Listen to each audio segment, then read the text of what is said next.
ब्रिजभूषण जी उर्फ पंडित जी की जनरेशन के लोग वो लोग हैं जो सोसाइटी में एक दूसरे से इतने कनेक्टेड रहते थे कि पूरा मोहल्ला एक एक्सटेंडेड फैमिली बन जाता था। लोग एक दूसरे के सुख दुख में साथ देते थे, एक दूसरे की खबर रखते थे और ख्याल भी रखते थे। धीरे धीरे लोग बिजी होते जा रहे हैं, उनके पास खुद के लिए ही टाइम निकालना मुश्किल होता जा रहा है, फिर बाहर वालों के लिए तो क्या ही कहें। इंसान का नेचर है कि वो हमेशा पुरानी बातों को याद करके या तो खुश होता है या दुखी होता है। प्रेजेंट में रहना बहुत कम लोगों को आता है। आज पंडित जी के घर उनकी कॉलोनी के कुछ फ्रेंड्स आए हैं और पुरानी यादों का पिटारा खोलकर बैठ गए हैं। बीते वक्त की सुनहरी यादों की धूप उनके बूढ़े और झुर्रीदार चेहरों को जैसे रोशनी से भर रही है। सबके पास ऐसी कई चमकदार यादें हैं।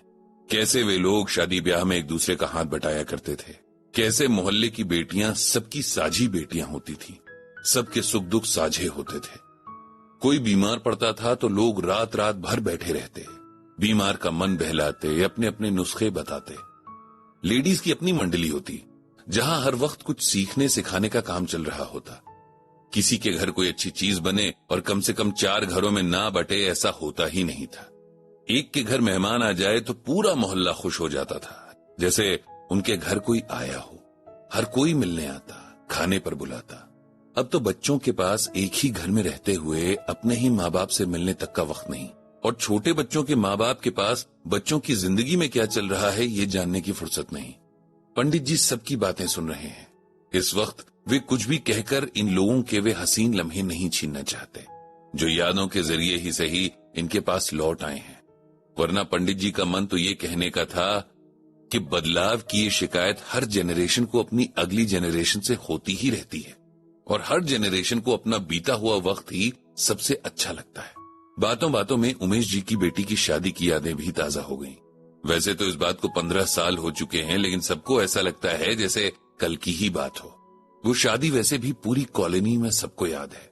जैसे बाकी शादियां अपनी अच्छी बातों के लिए सबको याद हैं, वैसे ही ये शादी अपनी बुरी बातों के लिए सबको याद है। याद तो पंडित जी को भी है। आखिर हुआ ही कुछ ऐसा था। उमेश जी और उनकी वाइफ सुमित्रा जी बहुत सीधे साधे लोग थे। उमेश जी की मेन मार्केट में कपड़े की दुकान थी, जहां से बहुत ज्यादा तो नहीं लेकिन ठीक ठाक पैसा घर में आता था।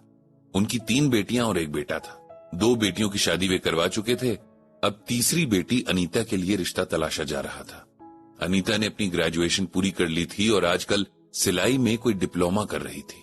सरला जी को अनीता बहुत अच्छी लगती थी। दरअसल वो थी भी बहुत अच्छी, बहुत सिंपल, कम लेकिन मीठा बोलने वाली और हर काम बहुत प्यार और मन से करने वाली।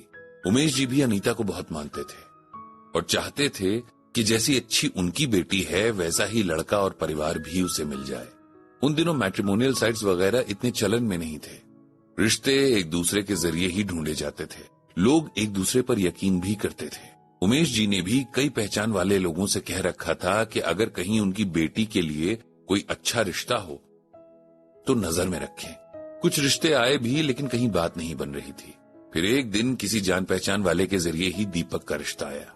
दीपक पड़ोस के शहर से था। उसकी छोटी सी फैमिली थी जिसमें उसके अलावा एक भाई और बहन थे। उनके पेरेंट्स की भी अच्छी रेपुटेशन थी। उमेश जी और सुमित्रा जी को हर तरह से यह रिश्ता पसंद आया था।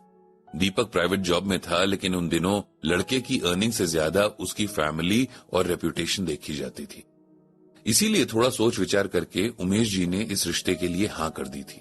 पूरा मोहल्ला अनीता की शादी की खबर से खुश था। सब अपने हिसाब से तैयारियों में जुट गए थे। उमेश जी के घर की और अनीता के चेहरे की रौनक देखते बनती थी। आखिर सबका इंतजार खत्म हुआ और शादी वाला दिन आ गया। उन दिनों मोहल्ले की शादियां, खासकर लड़कियों की शादियां अच्छे से निपटाना सब अपनी जिम्मेदारी समझते थे। इसीलिए पूरे मोहल्ले के लोग बारात के वेलकम से लेकर बारात की विदाई तक हर रस्म में शामिल रहते थे। तो उस दिन जैसे ही बारात उमेश जी के घर पहुंची, तमाम लोग स्वागत के लिए जमा हो गए और कुछ ही देर में सबको पता चल गया कि दूल्हा दीपक शराब के नशे में चूर था। उसके कदम लड़खड़ा रहे थे और वो ठीक से खड़ा भी नहीं हो पा रहा था। उसकी हालत देखकर उमेश जी और उनके करीबी रिश्तेदारों का गुस्सा 7वें आसमान तक पहुंच गया था। जिस लड़के के बारे में उन्हें बताया गया था कि वो किसी किस्म का नशा नहीं करता, वो अपनी लाइफ के इतने इंपॉर्टेंट दिन भी होश में नहीं था। उमेश जी के कुछ रिश्तेदारों ने इस बात पर हंगामा कर दिया था। जिसके जवाब में दूल्हे वालों ने भी इसे अपनी ईगो का सवाल बना लिया। देखते देखते बात बहुत ज्यादा बिगड़ गई और बारात वापस ले जाने तक की नौबत आ गई थी। तब पंडित जी समेत मोहल्ले के बड़े बुजुर्गों ने दोनों पार्टीज को बिठाया और सुलह करवाने की कोशिश की। लड़के वालों को फर्मली कहा गया कि उन्होंने लड़के के शराब पीने की आदत के बारे में ना बताकर गलत किया है और ये एक तरह से धोखा देना हुआ, और ऐसे में लड़की वालों का गुस्सा होना एकदम जायज है। किसी तरह ये बात लड़के वालों की समझ में आई और वो शांत हुए। दीपक ने भी उमेश जी और बाकी लोगों से माफी मांगी। उसने बताया कि वो ओकेजनली शराब पीता है, लेकिन आज दोस्तों के कहने पर उसने थोड़ी ज्यादा पी ली थी, जिस पर वो शर्मिंदा भी था। अब दुल्हन के पक्ष के लोगों ने सारा फैसला अनीता पर छोड़ दिया और वो अगर हाँ कहे तभी शादी आगे बढ़ेगी और नहीं चाहेगी तो बात यहीं खत्म कर दी जाएगी। अनीता ने कहा कि वो दीपक से अकेले में कुछ बात करना चाहेगी, उसके बाद ही कुछ डिसाइड करेगी। दीपक से बात करने के बाद अनीता ने कहा कि वो शादी करना चाहती है और ऐसा वो किसी के दबाव में आकर नहीं कह रही है, ये उसकी अपनी इच्छा है। इस तरह अनीता की शादी हो पाई थी। हालांकि शुरुआत खराब हुई, लेकिन अनीता और दीपक ने अपना रिश्ता अच्छे से निभाया था।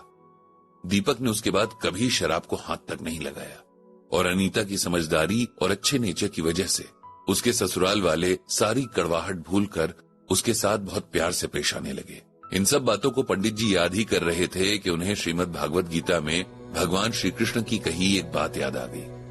भोग ऐश्वर्य प्रसक्ता नाम तयापह्यत चेतसाम व्यवसायत्मिका बुद्धि समाधो न विधीयते। इसका मतलब है कि जो लोग अपने मन के साथ सांसारिक सुखों से जुड़े हुए रहते हैं और उनकी बुद्धि दुखों से घबरा जाती है, वे सफलता के लिए दृढ़ संकल्प यानी कि डिटर्मिनेशन के काबिल नहीं होते हैं। इसे सिंपल लैंग्वेज में अगर समझा जाए तो सुख और दुख तो हर किसी की जिंदगी का हिस्सा है, जो हमारे कर्मों के हिसाब से हमारी लाइफ में आता और जाता रहता है। लेकिन दुखों से घबराने वाले लोग कभी भी सक्सेसफुल नहीं होते हैं। लाइफ में जो सिचुएशन जैसी आए वैसे ही उसे डील करना चाहिए। कठिन वक्त में हमें मजबूत बनना पड़ेगा, तभी हम उससे पार पा सकते हैं। अगर इंसान मन में ठान ले तो किसी भी तरह के हालात से वो जीत सकता है।